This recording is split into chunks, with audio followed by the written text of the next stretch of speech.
जेवण झालं का तुमचं? काय भाजी बनवली होती तुम्ही?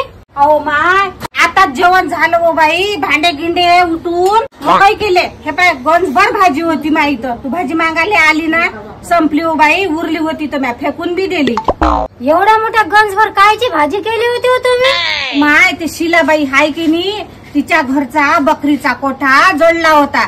त्याच्यातलं एक पिलू की नाही जळलं होता.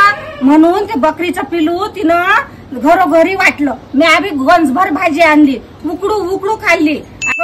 उरलेली फेकून दिली आणि भांडे गिंडे धुवून मोकळे केले. काय करतो ते शिडी भाजी ठेवून.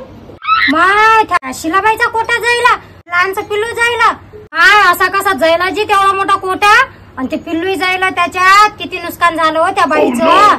मग ते बाकीच्या बकऱ्या आहेत का मग ते जिवंत?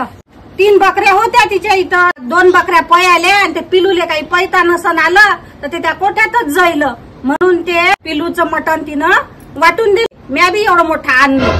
हाय किती हाय जी तुम्ही. एकटीनच खाल्लं. मला दिलं असतं जरासं, मला ठेवा लागत होतं उलीस. तुम्ही फेकून द्यायला कबूल करता पण कोणाला द्याल पाहत ना तुम्ही. लक्षच नाही राहिलो बाई माय. लय रात झाली होती ना, म्हणून काही मी तुले दिलं नाही.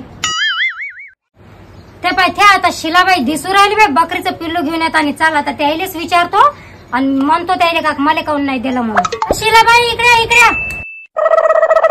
तुम्ही तुझे पाय जा कुठं गोयला सरा मारला बिचारे.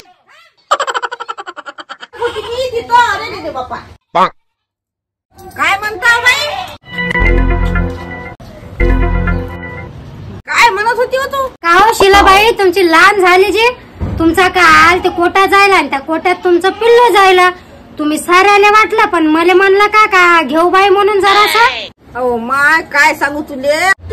कोटा जायला ना पण बकऱ्या पयाल्या होत्या. सगळ्या बकऱ्या पयाल्या होत्या ना. एक पिलू जायला तिचं वाटलं तिनं. नाही राहिलं असं लक्षात. अहो बाई जायलं नाही ते पिलू. ते पिलू पयाला होतं. आज सकाळी दिसलं तर घेऊन आली. ते पिलू जायलं नाही का? नाही ते पयाला होतं. मग तू घेऊन आली त्याले. मग तू रात्री मटण दिलं ते कायचं होतं व? ते खुजबीचं पुत्र होतं. तेच वाटलं बाई जळलेलं. मला काय माहिती म्हणलं पिलूच आहे म्हणलं हे. म्हणजे त्या कोठ्यात खुजलीचं कुत्र जळलं आणि त्याचं मटण वाटलं आम्हाला. अहो माय बाई लहान झाली वहीची. कुत्र्याचं मटण चांगलं नाही ना आम्हाला. बाई तुले काय करू आता तुला. बाई तुला कुत्रीचं मटण